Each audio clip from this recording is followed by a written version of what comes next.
María Valtorta.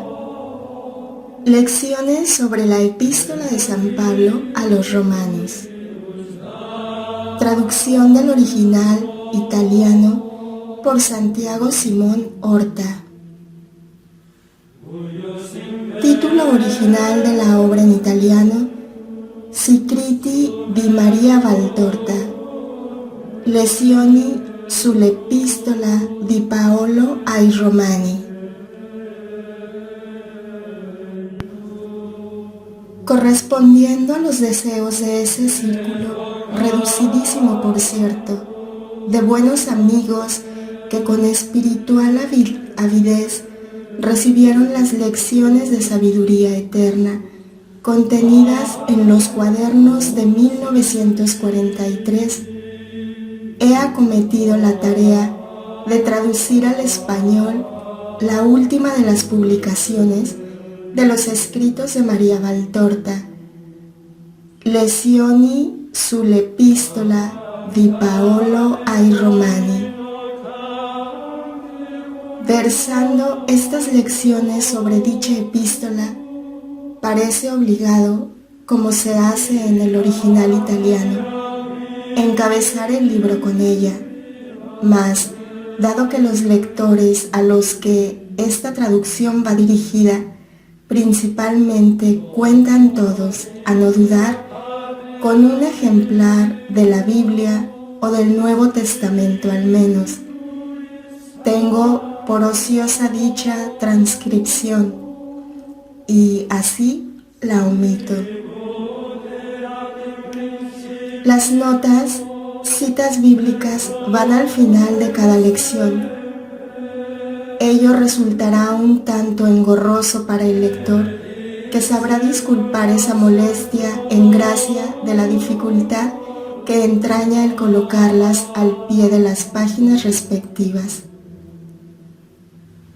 Las 48 lecciones que integran esta obra aparecen dictadas por el Espíritu Santo.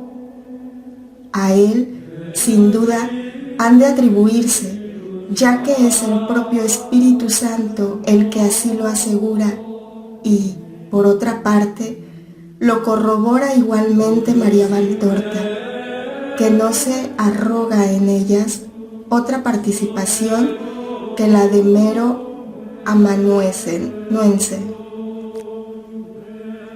No obstante, la profunda e impresionante riqueza teológica de estas lecciones, otro bagaje no es preciso para adentrarse en ellas que fe de niño y simplicidad de corazón.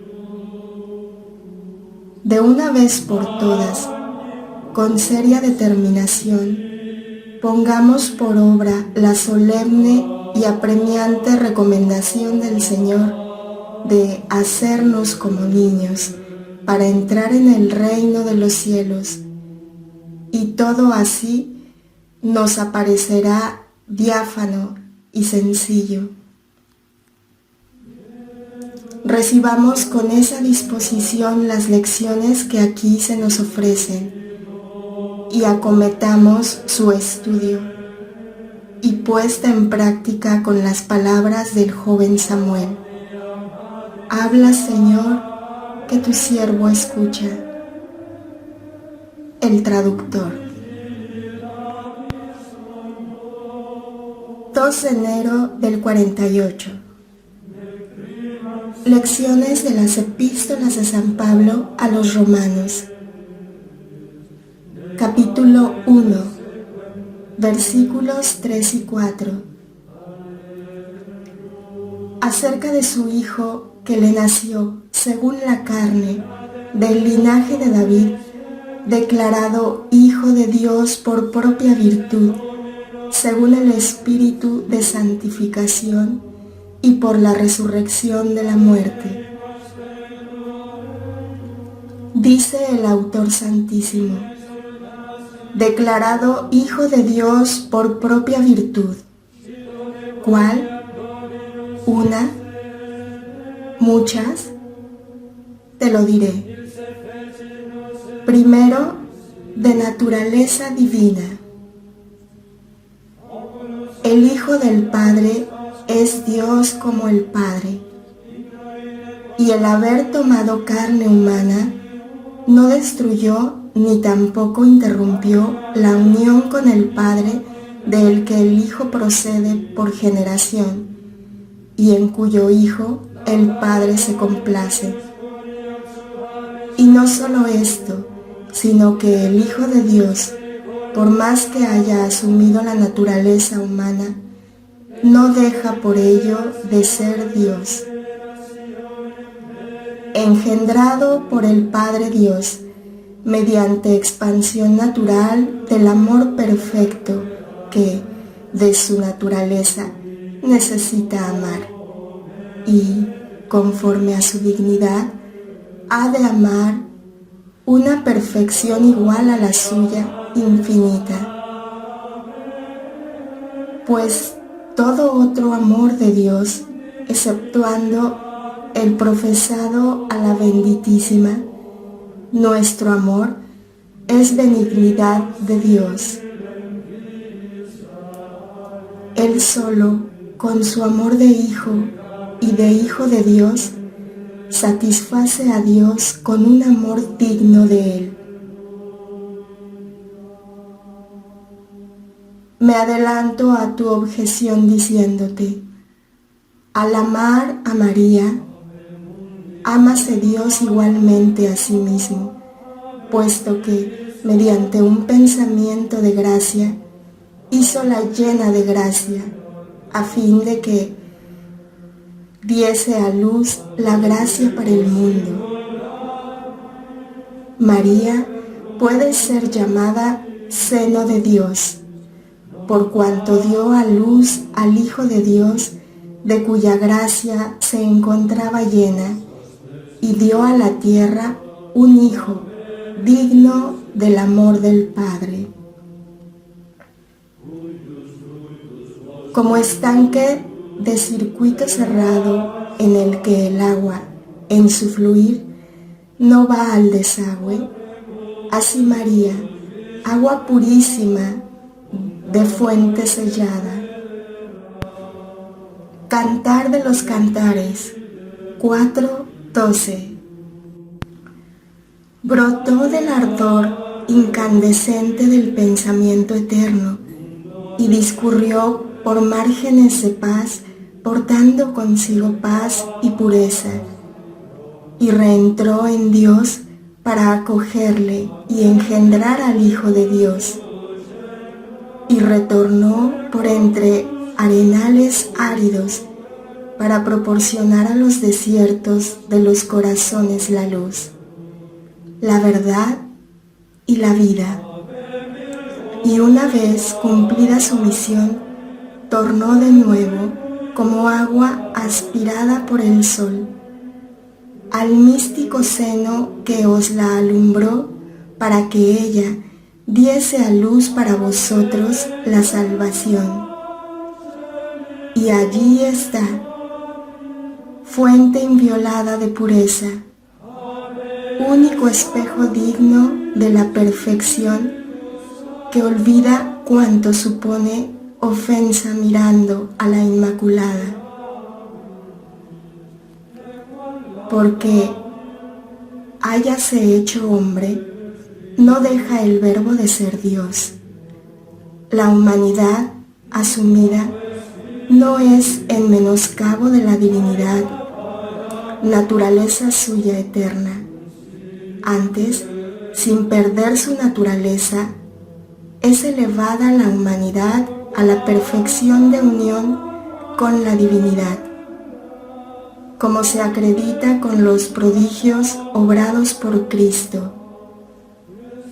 El Padre siempre con el Hijo, el Hijo siempre con el Padre, ya que la divinidad no puede partirse o mudar su naturaleza por división aparente y aniquilamiento en una naturaleza inferior a la divina.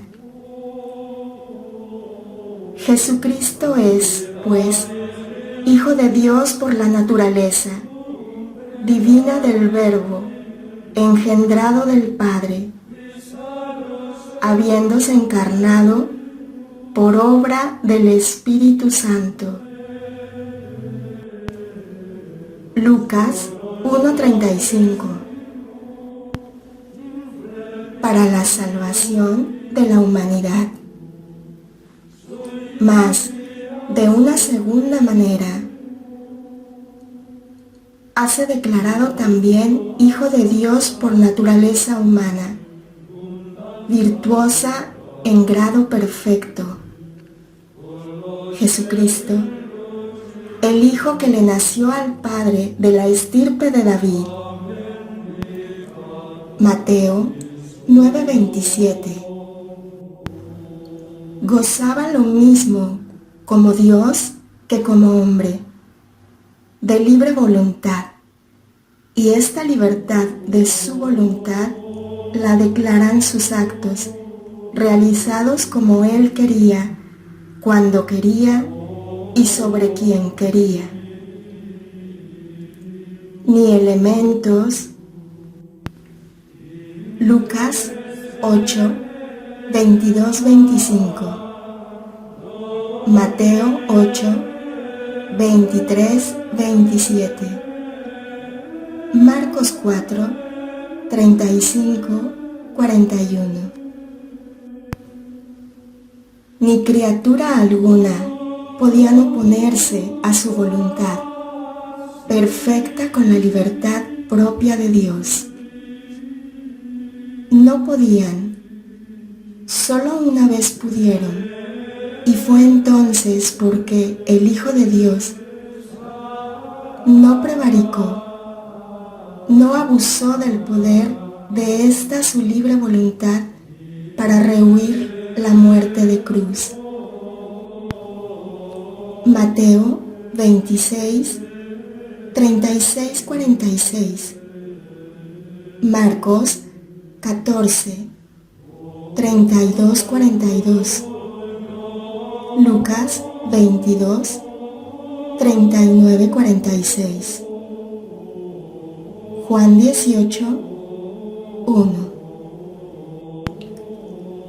De haberlo hecho, habría cometido hurto, abuso, prevaricación de su infinito poder de Hijo de Dios y nuevo Lucifer rebelde. Isaías 14:10-15.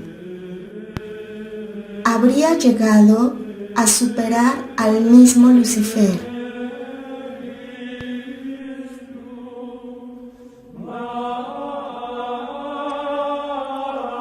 Pero Cristo nunca fue rebelde, nada, ni aun la natural repugnancia al suplicio hízole ser tal, puesto que sobre su voluntad libre estaba la voluntad del Padre, y así el perfectísimo Hijo divino, igual por su naturaleza al Padre, no se prevalió de ello. Antes, con amor reverencial, dijo siempre a aquel que habríale engendrado: hágase tu voluntad. Mateo 26:39. Marcos 14:36. Lucas 22:42. Y manso y obediente, ofreció sus manos a las ligaduras para ser arrastrado al sacrificio. Isaías del 52:13 al 53:12. Tuvo pues voluntad libre, pero usó de ella para ser perfecto como hombre, lo mismo que lo era como Dios. Suele decirse: no podía pecar. Tal frase sería exacta si Cristo hubiera sido Dios tan solo. Dios, al ser la misma perfección, no puede pecar, mas su segunda naturaleza hallase sujeta a tentaciones. Mateo 1:11, Marcos 1:12-13, Lucas 4:1-13. Y las tentaciones, si no se las rechaza, vienen a ser un medio para pecar. Las más duras tentaciones se desencadenaron contra el hombre.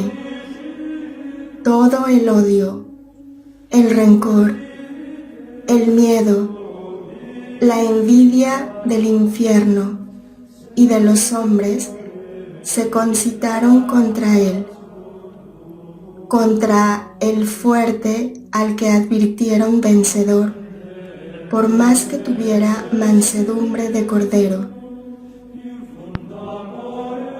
Isaías 53:7, Mateo 11:29, Juan 1:29. Ahora bien, Jesús no quiso pecar.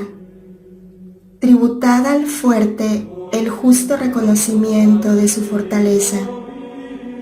No pecó porque no quiso pecar.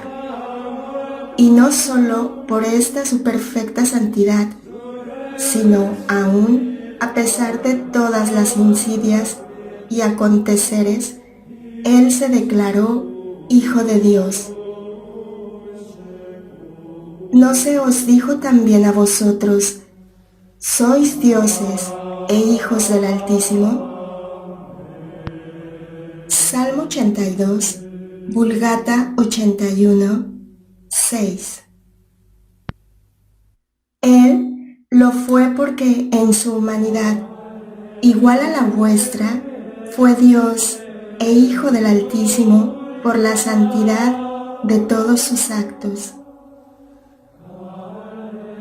Hombres, os dice la sabiduría que la declaración de la filiación divina en Jesús, nacido de María, de la estirpe de David, se manifiesta no solo con la palabra del Padre, por los milagros, por sus enseñanzas de Maestro y por su resurrección, sino también por este su señorío sobre las pasiones humanas y las tentaciones que acometieron al hombre. Santo por su naturaleza divina, quiso serlo también por su naturaleza humana. Verdadero primogénito. Colosenses 1:15, Apocalipsis 1:4-5. De la familia eterna de los hijos de Dios, coherederos del reino de los cielos. Romanos 8:14-17, Gálatas 4:1-7. Declaróse, en fin, Hijo de Dios por su espontánea resurrección. Dios, Él, asimismo, Dios hombre, muerto por los hombres para la salvación de éstos, consumado el sacrificio, dad la prueba segura de haber quedado muerto, se infundió de nuevo la vida. Juan 10:17-18. Y él mismo, sin esperas ni juicio, glorificó igualmente su cuerpo, vencedor de todas las miserias consiguientes al pecado original primero. Mientras habla la voz divina, pienso yo, dirán que ya fue dicho todo esto. Y dice la voz divina, es verdad, y los doctos que, por estar harto, convencidos de serlo, hurgan entre las perlas sin número con que Dios te ha regalado, para adornarte con ellas, anotarán una vez más estas palabras, las confrontarán y las desmenuzarán al modo que los médicos indagan los secretos de la naturaleza y los de la vida y muerte de los hombres. Mas tú no. No rememores ni catalogues, siempre es nuevo y hermoso para ti. Eres el niño sencillo, pletórico de amor y de fe, y yo hablo para ti sola. ¿Qué mejor y más apacible compañía para encaminarte al reino de la vida y trasponer sus umbrales que mis lecciones extraídas de las cartas de aquel que predicó a Cristo aún después de su muerte, con el triple brote de las tres fuentes en el lugar donde ahora ha surgido un manantial de milagros por la misericordia de María. Alusión al martirio de San Pablo, que fue decapitado en Roma el año 67 y cuya cabeza, al dar 3 botes, habría hecho surgir 3 fuentes de agua. En ese mismo lugar, conocido precisamente con el nombre de las 3 fuentes, se apareció Nuestra Señora en 1947. ¿Qué es la llave con que se abren las misericordias divinas?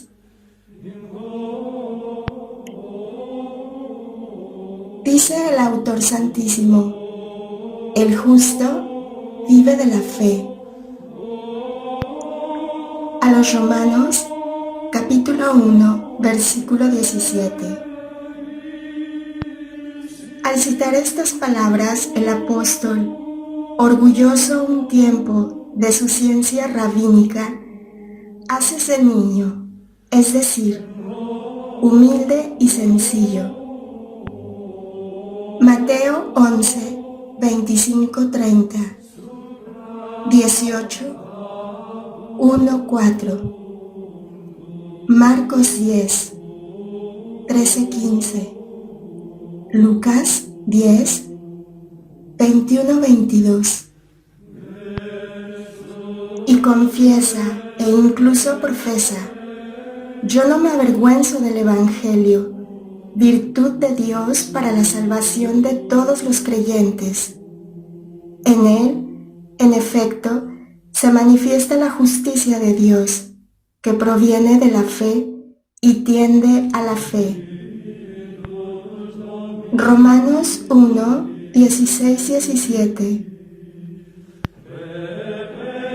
Hubo un tiempo en que Pablo, aún más que avergonzarse de creer por su cuenta en el Evangelio, se avergonzaba de él como de una ignominia lanzada entre las inspiradas o doctas palabras de la sabiduría de Israel. Y, al objeto de borrar aquella ignominia impresa en las mentes de los secuaces del Nazareno, perseguíales apagando de consumo palabras evangélicas y vidas, creyendo así vencer. Mas la palabra eterna, a la que fuerza alguna humana ni diabólica puede hacer callar, le aterró en el camino de Damasco, preguntándole: ¿por qué me persigues? Hechos 9, 4, 22, 7, 26, 14. Aquellos que ahogan las pequeñas voces, los que oprimen a quienes hablan en nombre de Dios, y ellos, los doctos de ahora, saben cómo se les llamaba en el Antiguo Testamento. Mateo 23, 1, 12. ¿Y cuál sea su misión? Pues ellos son, y siempre serán, hasta el fin de los tiempos, como heraldos de Dios entre las turbas ciegas. Deberían meditar mucho y aprender de aquel. Me persigues, a temer, perseguir al Verbo y temblar de hacerlo.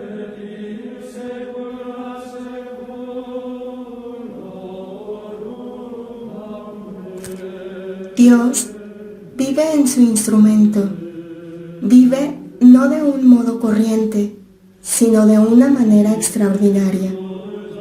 La personalidad humana no es más que el velo que guarda al Santo de los Santos. Éxodo 25-27, 33, 7, 11. Del 35, 8 al 38. 31, del 39, 33 al 40, 38. Números 9, 15, 23. Que está operando, ya que Dios, tras el velo, nunca está inerte en su trono. Cuando las feroces huestes de los caldeos, una vez vencidos los israelitas de manera absoluta en su corte, dieron fuego a la casa de Dios y se llevaron las riquezas y cosas santas del templo. Segunda de Reyes, Vulgata, Cuarta, Reyes, del 24, 18 al 25, 21.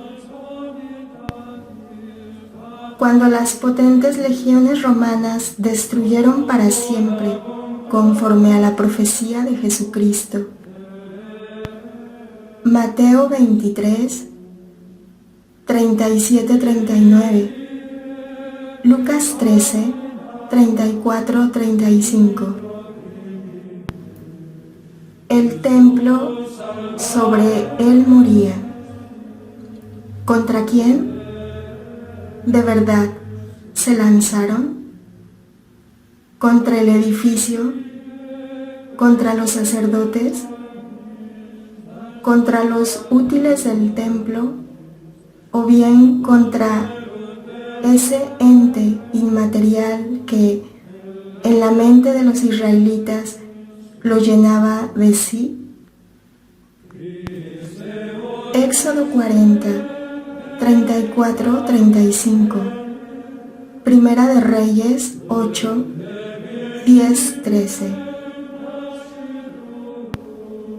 Digo en la mente de los israelitas porque a partir de la hora nona de aquel parásibe, abismo de misericordia y de delito, el Espíritu de Dios había abandonado. Mateo 27, 45-54, Marcos 15, 33-39, Lucas 23, 44-47, Juan 19, 28-30. El Santo de los Santos, y aún a las horas del incienso. Éxodo 30, 1, 10. Hallábase vacía la gloria del tabernáculo, mas todavía subsistía la idea, y esa idea lo era todo para Israel. ¿Contra quién fue la persecución del enemigo? ¿Contra los hombres y las piedras, o contra la idea? Contra la idea. Para herir al pueblo, hirió la idea, y así lo destruyó y lo dispersó. Oh míseros, míseros hombres superficiales, que por más que seáis católicos practicantes, Sois tan tibios para la idea, para el cristianismo y para la Iglesia, que son los que constituyen la idea que proporciona fuerza, poder, cohesión, victoria, salvación contra los ejércitos humanos y extrahumanos de los servidores del dragón. Meditad en esta gran lección que se desprende de los ejemplos de la historia.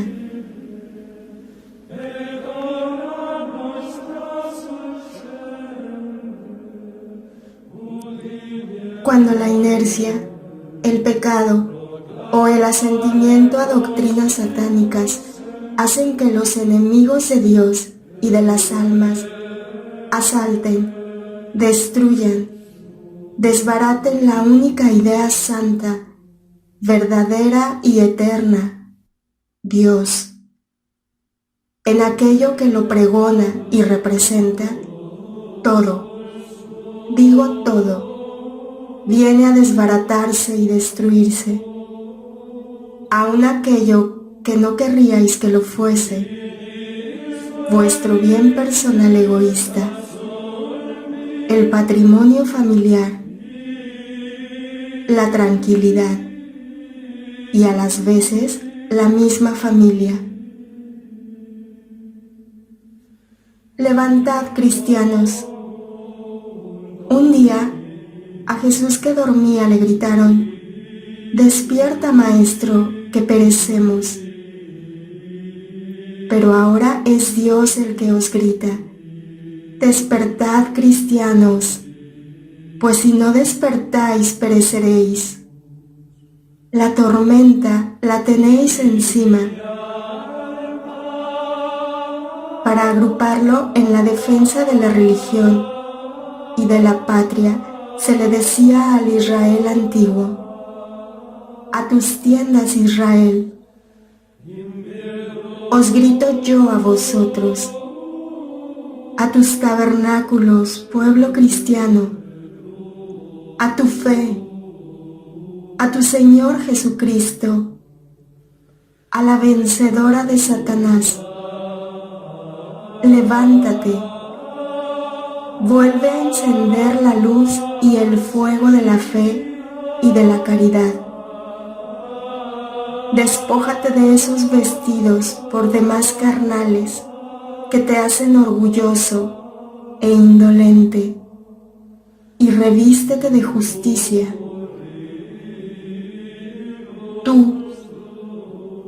Tú solo has de salvarte. En tu voluntad radica tu victoria. Dios te observa, mas no es su voluntad la que te salva.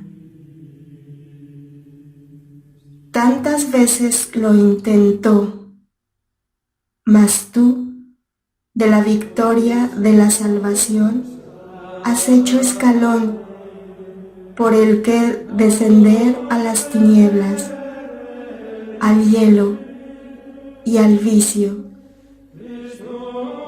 Lo dije ya al comienzo de la labor del pequeño Juan. Os habéis reído, burlado o increpado a la pequeña voz que os repetía mis palabras, muchas de las cuales, por ser divinas, han tenido ya cumplimiento. Apelativo dado a María Valtorta, que por su espiritualidad e índole de sumisión se asemeja al gran Juan, apóstol y evangelista. No os riáis, no os burléis, no denigréis estas, pues al defender la idea divina, la Iglesia y la fe, os defendéis a vosotros mismos, defendéis vuestra tranquilidad y vuestro bienestar. Lo que Satanás y sus secuaces pretenden es atacar a la idea, a la Iglesia y a la fe, es decir, al corazón, a la sangre y al aliento que mantienen viva vuestra misma vida, dolorosa, es cierto, penosa, también. Mas si triunfase Satanás en un mundo ya sin Dios, 3 veces ay de vosotros. Nada sabéis. No alzo el velo tendido sobre ese horror que ya es actual y cierra filas para lanzarse al asalto. Os apunto a lo alto, el cielo, Dios. Os indico el corazón de la cristiandad, la Roma Vaticana. Os señalo el tabernáculo. Defendedlos si queréis estar defendidos, y meditad bien mis palabras.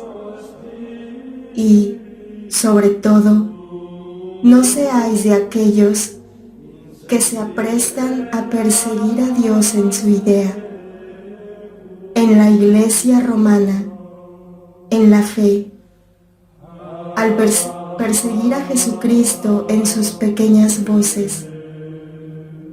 No persigáis a Jesucristo, os repito, porque Él, al perseguir vosotros a sus instrumentos, os dice con su divina y justa sinceridad: ¿por qué me perseguís?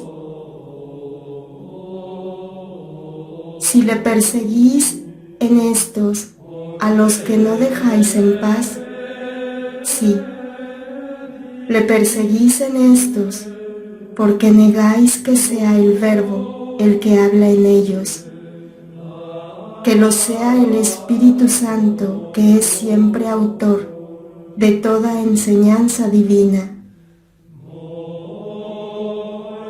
Imitad a Pablo en el segundo periodo de su vida mortal, pues sabéis imitarle cuando aún era Saulo de Tarso, de la tribu de Benjamín, fariseo y perseguidor de los cristianos.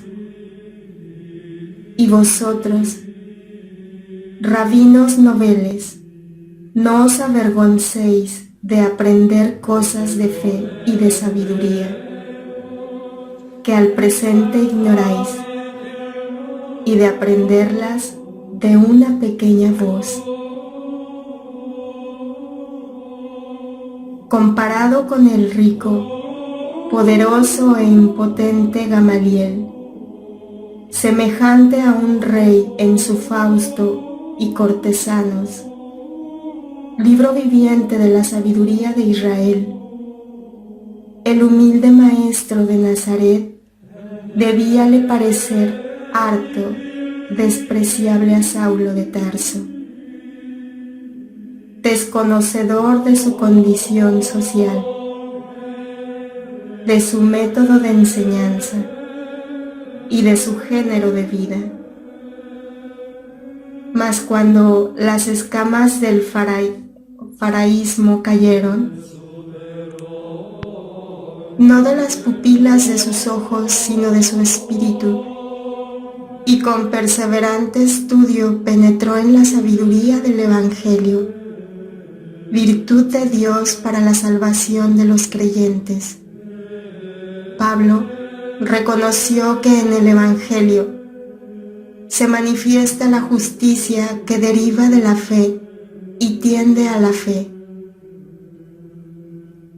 Esta justicia, hecha luminosa y comprensible por la bondad de la misma palabra de Dios, que se compadece de vosotros, viene a manifestarse en el don de la pequeña voz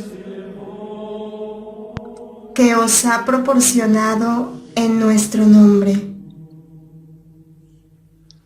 Los justos aman. El amor es luz. La luz hace posible la visión.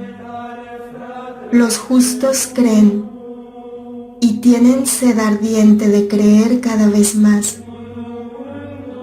Comprenden que el conocimiento es una ayuda poderosísima para creer. Sienten que el creer es vida por ser caridad, y que la caridad es vida por ser Dios. El viviente, acogido en ellos, y ellos en Dios. Y he aquí cómo, a través de un largo proceso, hemos llegado a la primera proposición del dictado de hoy. El justo vive de la fe, y cuanto el justo más de niño tenga el corazón, más sabrá vivir de la fe. Por esto, dijo el Divino Maestro, si no llegáis a haceros como niños, no entraréis en el reino de los cielos. El niño sabe creer, y por su saber creer conoce a Dios, y es merecedor de poseerlo y gozarlo eternamente, por más que muera, antes de llegar a ser docto, cual lo sois vosotros. Verdaderamente, el mucho saber difícilmente constituye salvación, aunque no sea sino porque a quien más se le dio, más se le reclama, y a quien acumuló tesoros, difícilmente dejarán de asaltarle los ladrones. Mas este antiguo proverbio aún no lo conocíais, ni sabéis de qué ladrones yo hablo. Vosotros que sois tan sabios, intentad conocerlos, y así, conociéndolos, podréis defenderos de la muerte que ellos tratan de daros con sus armas.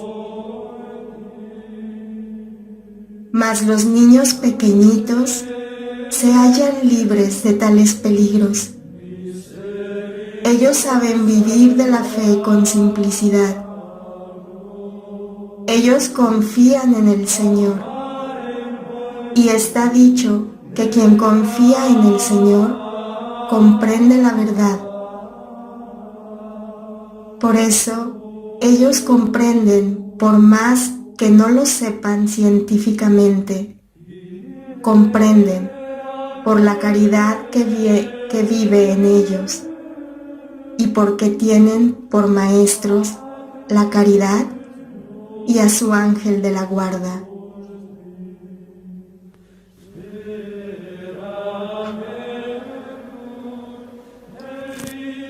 ...6 de enero del 48... Al presente se manifiesta la ira de Dios desde el cielo contra toda impiedad e injusticia de los hombres, que ahogan la verdad de Dios en la justicia. A los Romanos, capítulo 1, versículo 19.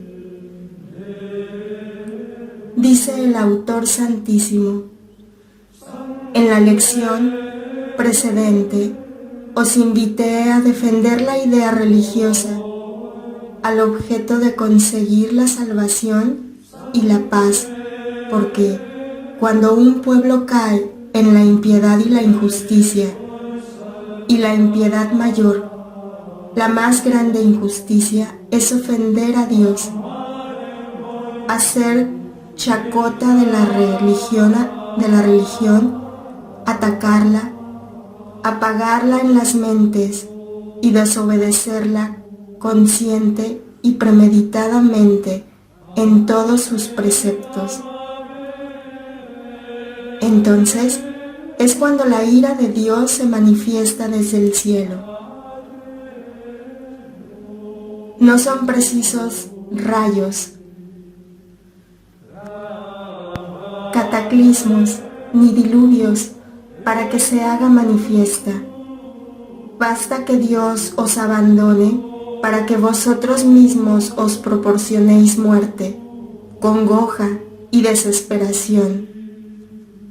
La ira, la verdadera e inmutable ira de Dios, más que con castigos, se manifiesta con dejaros a vosotros mismos.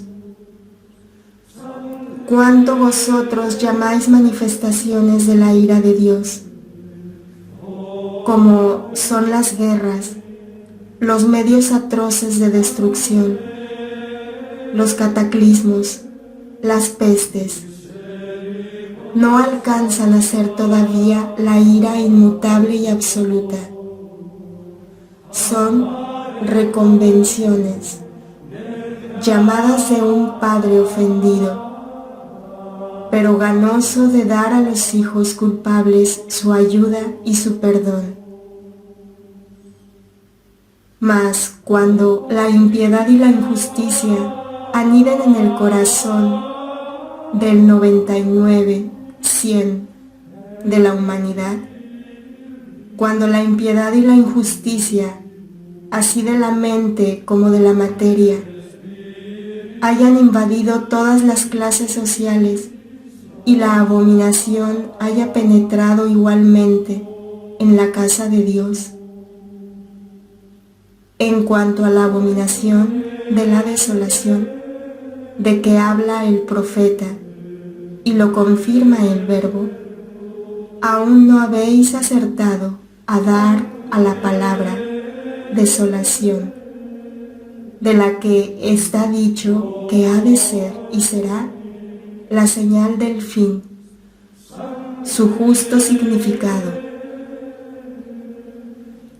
Entonces, Dios no os reprenderá con castigos paternales, que, por desgracia, es justo constatarlo, salvan a pocos, sino porque los más son ya servidores de Satanás,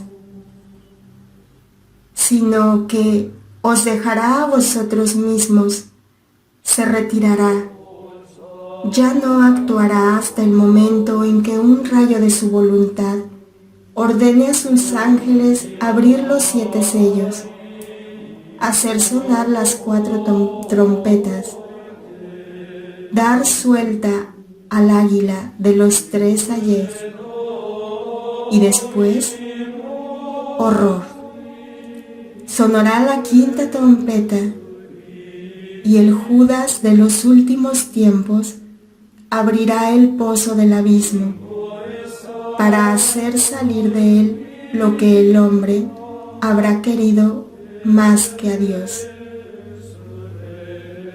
¿Cuándo? ¿Cuándo? ¿Es esta ya esa hora o estáis por entrar en ella? ¿Por entrar en ella? Temed, os lo estáis preguntando, pero no os arrepentís. No se os dirá el cuándo. Se halla escrito en el corazón de los actuales profetas, mas lo que a ellos les han dicho los 7 truenos se encuentra sellado y no lo dirán. Y entonces, ¿cuál astro de paz sobre el horror y el terror de las escapadas olas? La tierra, toda agitada como mar tempestuoso, y los hombres cual náufragos en medio de la galerna, todos, menos los siervos de Dios, acogidos en la barca de Pedro, fieles al marinero santo.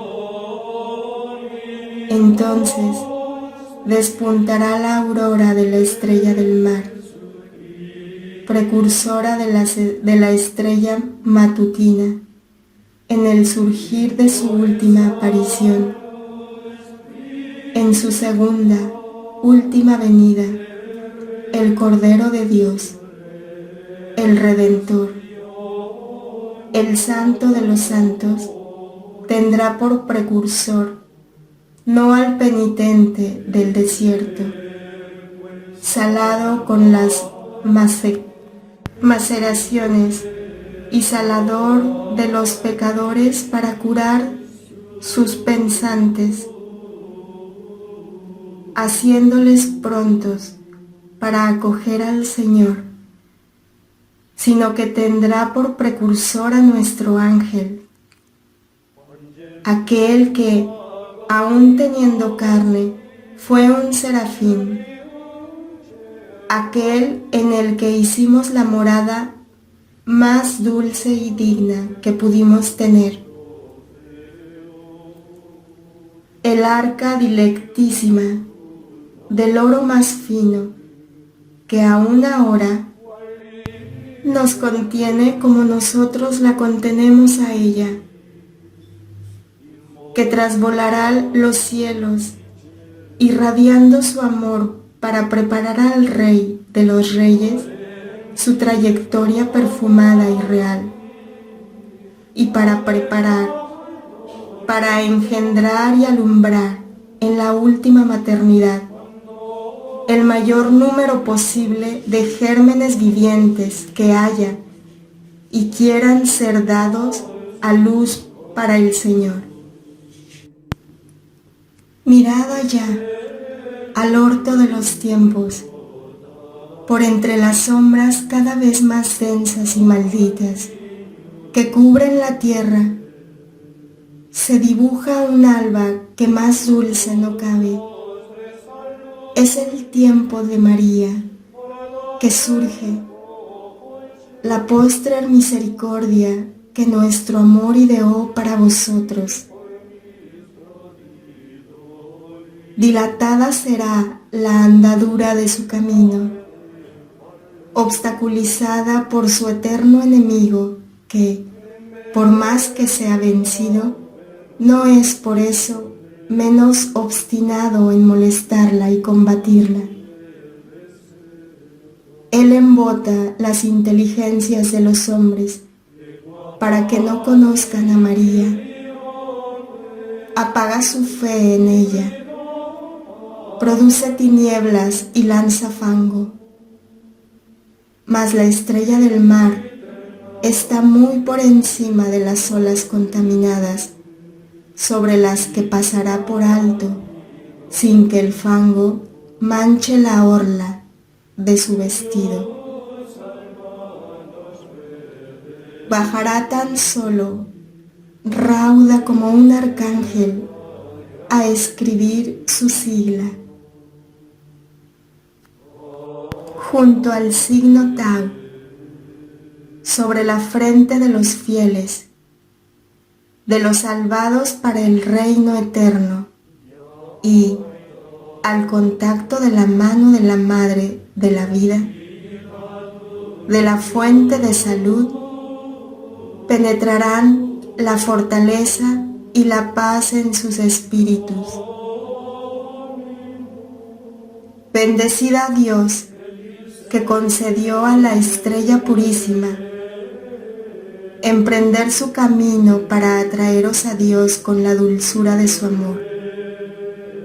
Salvadora compasiva, extrema, compensadora para las almas buenas de su cada vez más profundo alejamiento de Dios, disgustado por las culpas de los hombres. No os parezca injusto que este alejamiento de Dios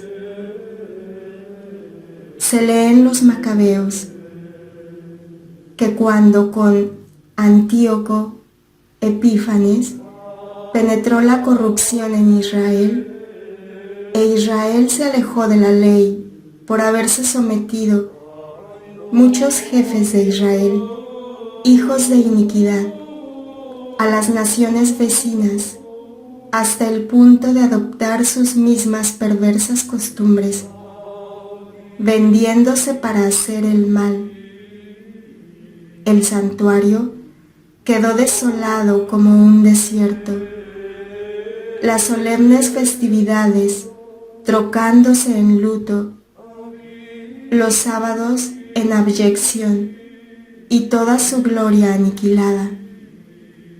Y no solo esto, sino que fue aceptado el culto de los ídolos.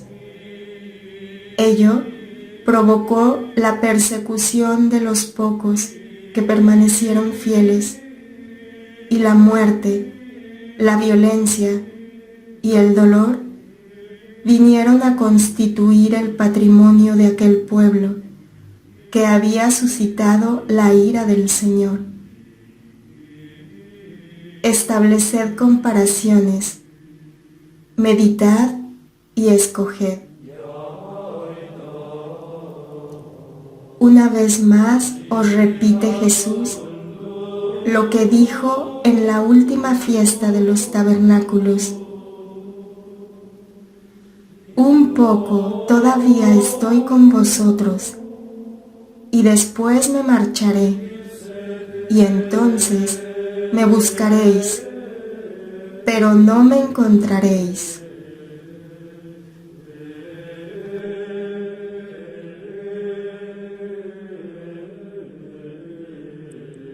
Sí, durmientes, os hablo a vosotros más que a los enemigos declarados, a vosotros que, si despertáis, podráis defender la idea y vuestro bien, a vosotros que dormís mientras los demás trabajan y os merecéis en la ilusión de que ha de estar Dios en vuestro servicio, de que Jesús ha de ser vuestro siervo, y siervo estólido que, tras haber sido olvidado, no buscado ni seguido hasta el punto de haber llegado a la persecución, de dar por inútil su permanencia entre vosotros, puede estar pronto y dispuesto a sacaros del apuro cuando lleguéis a estar a punto de veros sumergidos en él. Y finalmente, aunque no para todos en el tiempo, os despertaréis. Buscad al Salvador mientras aún está entre vosotros, antes de que el odio le aleje fuera de vuestros confines. En Efraín, entre aquellos pueblos que nacen a la luz, mientras vosotros os hundís en las tinieblas, que ahogan la verdad, no haciéndola ver, levantando el muro de las tibiezas, de los quietismos cuando no el de la impiedad y las injusticias. Digo antes de apagarse la voz santísima: oh Señor divinísimo, ahora que hablas con frecuencia, dirán ellos de nuevo que esto está mal, porque me ha dicho el P.D. Debe tratarse del padre Berti, el padre Cornado M. Berti, de la Orden de los Siervos de María, que están convencidos de que tú ahora, oh divinísimo, hablas muy de cuando en cuando. Me responde: obro como quiero. He demostrado que vengo diariamente, o que no vengo por espacio de decenas de días, sin que tú llenes tales vacíos con palabras tuyas. Y esto sírvales de lección, todo lo que he hecho para persuadirles. Mas sucede como está dicho: hemos tañido y no habéis bailado. Hemos entonado cantos plañideros y no habéis llorado. Ahora bien, estas páginas no son para ellos, e incluso te ordeno que las quites de aquí y hagas con ellas un fascículo aparte que has de entregar como y a quienes te he dicho. cuando era necesario para la aprobación de la obra de Jesús, ya lo han tenido. Lo demás es un tesoro que, para tenerlo, hay que merecerlo. Y hay quien lo ha merecido por haber hecho nuestra voluntad para contigo con caridad perfecta y sin reclamar nada por lo hecho contigo. Y eso, aparte, hay otro motivo de providencia divina para disponerlo de este modo. Tan amada me siento y tan feliz por el retorno de la Virgen de Lourdes, que vino ayer a partir de las 17 y tan fuertemente que me hallaba fuera de los sentidos, de lo que Marta Diciotti puede dar razón, que pregunto en relación con lo acaecido en San Paulino y con las palabras de María Santísima de ayer tarde. Si tienen fe, obraré prodigios de gracias. Y el Divinísimo me responde: en el cuarto de los Reyes, 22, capítulos 7 y 19, dice aquel en cuyo brazo se apoyaba el rey: aunque abriese el Señor las cataratas del cielo, ¿podría nunca suceder lo que tú dices? Te digo que hay muchos que, por más que el Señor abriese las cataratas del cielo para inundar la tierra de gracias y de milagros, seguirían diciendo: ¿puede ser esto? No. El milagro presupone la fe. Dios da la señal, se manifiesta.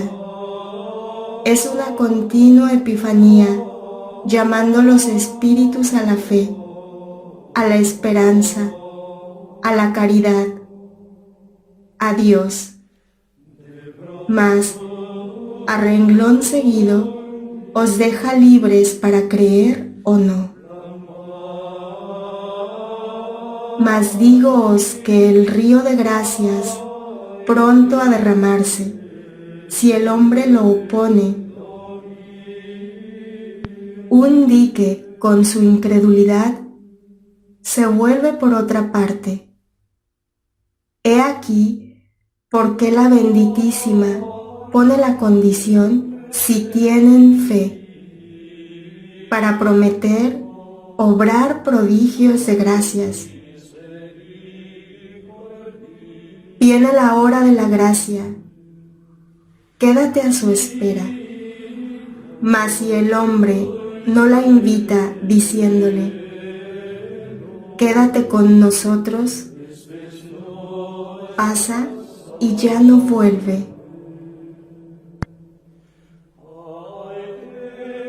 ...7 de enero del 48...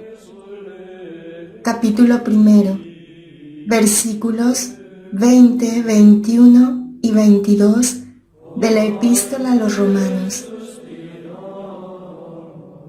Dice el Autor Santísimo: los que ahogan la verdad de Dios en la injusticia,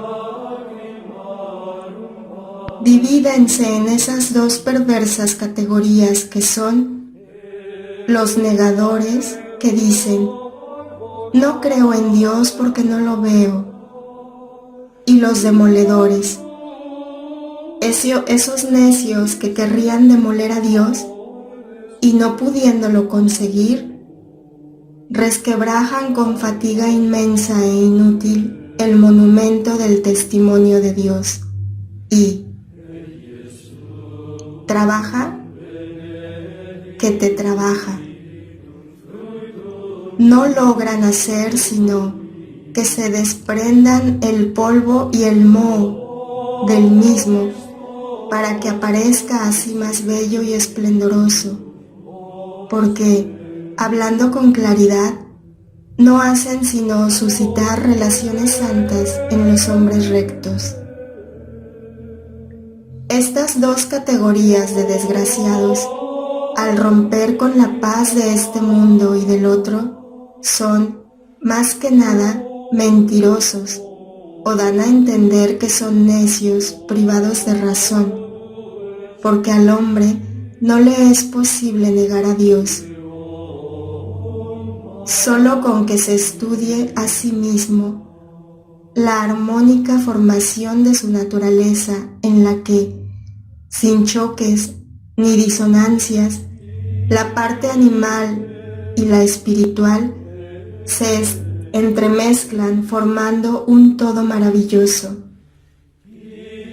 Solo con que considere esto, no puede el hombre negar la existencia de Dios diciendo: no creo en Dios porque no lo veo. No vale hablar de envilecedoras descendencias para justificar el prodigio espontáneo del hombre inteligente. La evolución nunca jamás podría comunicar a la bestia la perfección humana visible. Al referirme a aquellos que no admiten lo espiritual, hablo solo de perfección humana material y por tanto visible. Esta, pues, basta para negar la evolución de la bestia a hombre y para acreditar la creación divina.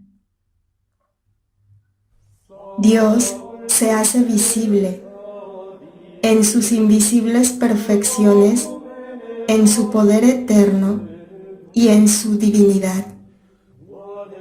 A la razón del hombre inteligente, mediante las cosas creadas, todo, desde la brizna de escarcha hasta el sol, desde el mar a los volcanes, desde el gusano hasta el hombre, desde los mohos arbóreos o los secuoyas gigantescos, desde la luz a las tinieblas, habla de Dios. Lo muestra en su poder divino. Por eso he dicho que aquellos que niegan a Dios, visible en todas las cosas, mienten o confiesan ser tontos. Mas no son tontos. Son esclavos de la mentira, de la soberbia y del odio. Esto es lo que únicamente son, porque ciertamente conocen que Dios existe y con todo lo niegan, repudian, tratan de escarnecerlo en vez de alabarle y glorificarle, y le odian en lugar de estar reconocidos a los infinitos cuidados que Él tiene con ellos, por más que no lo merezcan.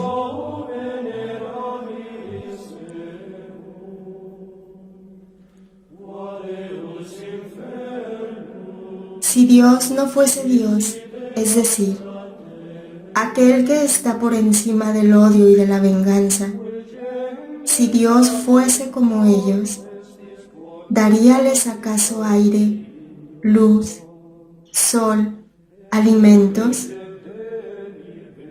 No se objete diciendo que lo da para los buenos y por estos gozan todos de ellos. No puede hacer que mueran los buenos por privar a los malos del aire, de la luz, del sol y del alimento. ¿Y quién lo podría impedir?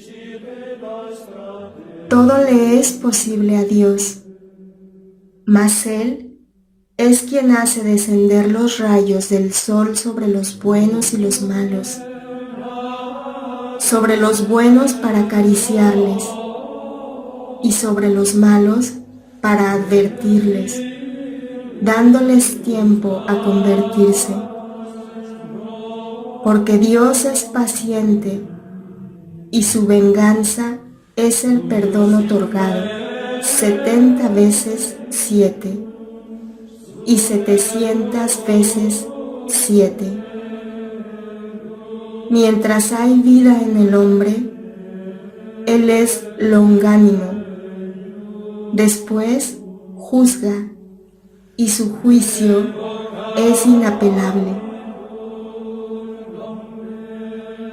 La suya es la última palabra y tal que hasta el más pertinazmente desvariado de los hombres saldrá de su delirio blasfemo y despavorido como aquel que es sacado de una cárcel lóbrega a plena luz, fulgurado por la luz divinísima, entrará dentro de sí gritando: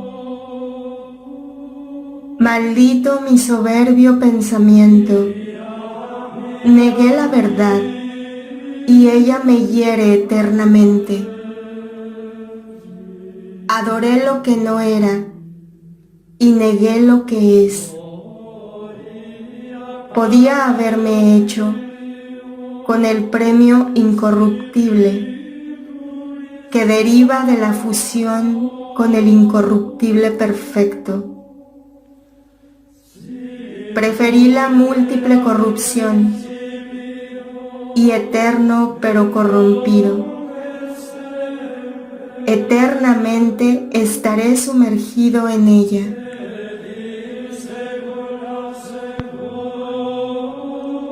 ...8 de enero del 48... A los Romanos, capítulo 1, del versículo 24 al 31 inclusive. Dice el autor santísimo: con más exactitud que una pintura que retraiga la perfección, la realidad, y que una crónica que relate fielmente los acontecimientos y costumbres de una época, la epístola paulina describe los usos de este tiempo que se sataniza.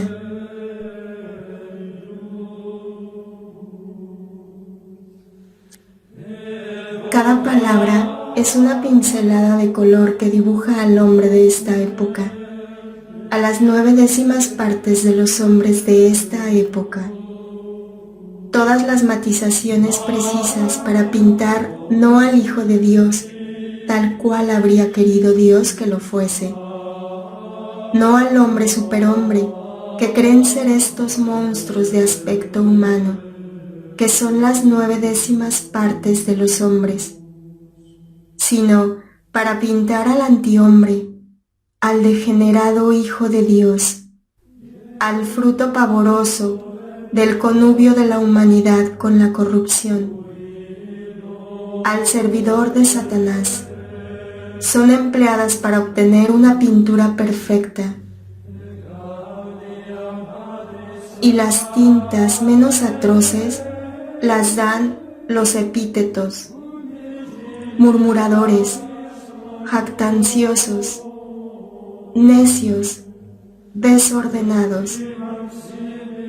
Las tintas vances, ensombreciendo después más y más hasta alcanzar el color del más profundo infierno, de los pecados contra la naturaleza tan corrientes hoy día y cometidos, no ya para satisfacer su réprobo sentido, sí, que también para saciar su avidez de riquezas.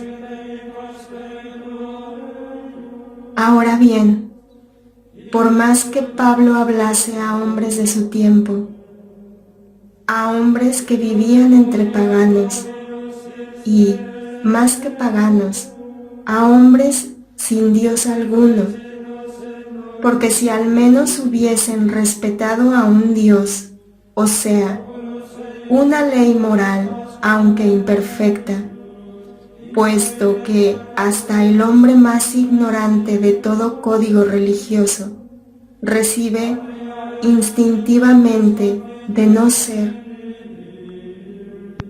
uno que no quiere percibir la existencia de un ser supremo al que su espíritu aspira por su propia naturaleza espiritual, mediante la cual, como espiritual que es, trata de unirse con el espíritu que fue su principio. A hombres que intencionadamente querían ignorar cualquier Dios para carecer de todo freno de ley moral, aunque solo fuese natural. Por más que hablase Pablo a hombres como estos, que vivían entre tales monstruos, no, todavía nos dejó marcada la tinta más sombría del cuadro. ¿Por qué no nos la dejó? Porque la ignoraba.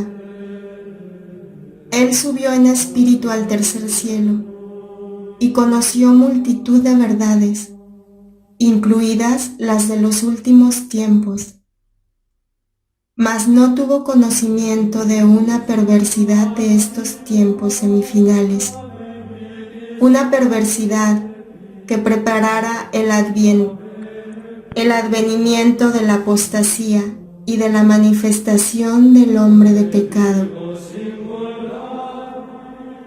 Escribía él a los tesalonicenses: está ya en acción el misterio de iniquidad. Mas a renglón seguido lo rebatía diciendo: solamente hasta allí el que ahora lo detiene, y lo detendrá hasta que sea quitado de en medio.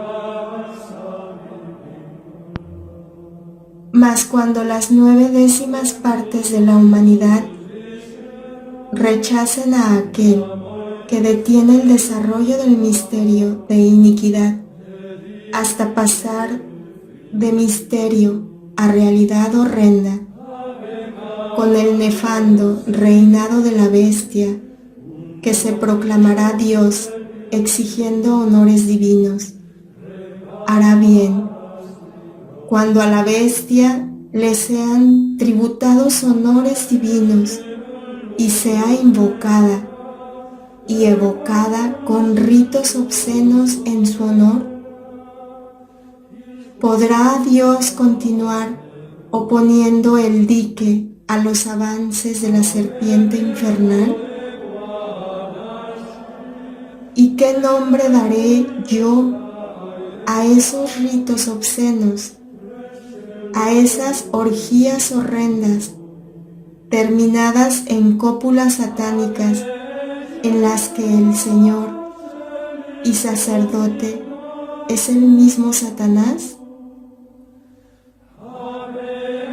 ¿Y qué vocablo emplearé para llamar con su justo nombre a este pecado supremo, a esta religión satánica, superior en atrocidad a la más bárbara religión antigua, o a otra que aún exista entre los salvajes? Aquí no se inmola a los dioses los cuerpos de las víctimas inocentes, como en un tiempo a Moloch. Aquí se matan hombres civiles para homenajear con ellos al ídolo salvaje. Aquí se inmola al inmolado. Aquí se hiere al inocente. Aquí se da en sacrificio al adversario, al Hijo de Dios encarnado, vivo en el Santísimo Sacramento, con su cuerpo, sangre, alma y divinidad. ¿Cómo reirá Lucifer con su carcajada horrenda en estos sus tiempos y horas de gloria? Hasta él, el maldito, el fulminado, el expulsado por Dios, sobre su trono, sobre el trono de los hombres, le han alzado, y a su horrendo escarnio se le ofrece el Cordero, aquel a quien jamás él venció, aquel en quien jamás él pudo entrar, aquel que le venció 100 y 1000 veces, le vence desde hace 20 siglos y le vencerá hasta el fin, libertando a los espíritus de buena voluntad de su infame poder. Será vencido, mas, entre tanto, tiene algo de vencedor. Y el sacramento de los sacramentos, este misterio de amor para el que, hasta el más secráfico amor del hombre, es siempre insuficiente a tributarle el debido honor, es dado por los hombres a Satanás como medio para su efímero triunfo. Esto Pablo no lo conoció. No, la misericordia de Dios mantúvole oculto este pecado que hace estremecer al cielo entero. Y escuchad bien vosotros que os sobrecogéis de horror en el cielo. Si aquellos que profanan las sagradas especies ignorasen que en ellas se encuentra Cristo vivo y verdadero, tal como fue en la tierra y está en el cielo, si no creyesen en su presencia, en las especies consagradas, sus prácticas reduciríase a un simple acto de magia. Mas ellos lo saben, y esto constituye su pecado imperdonable. No es aplicable a ellos la plegaria del Redentor, puesto que saben lo que hacen, ni tampoco la palabra de Pablo, habiendo conocido que la divinidad, cual en ella se crea y se piense, premia a los justos y castiga a los malos, ya que un concepto de justicia, por muy imperfecto que sea, lo tiene en su pensamiento todo aquel que crea en la divinidad, que se ha forjado o que conoce ser la verdadera y única. No comprendieron que quien hace tales cosas es digno de muerte, porque ellos comprenden y, eso, no obstante, llevan a cabo la suprema profanación.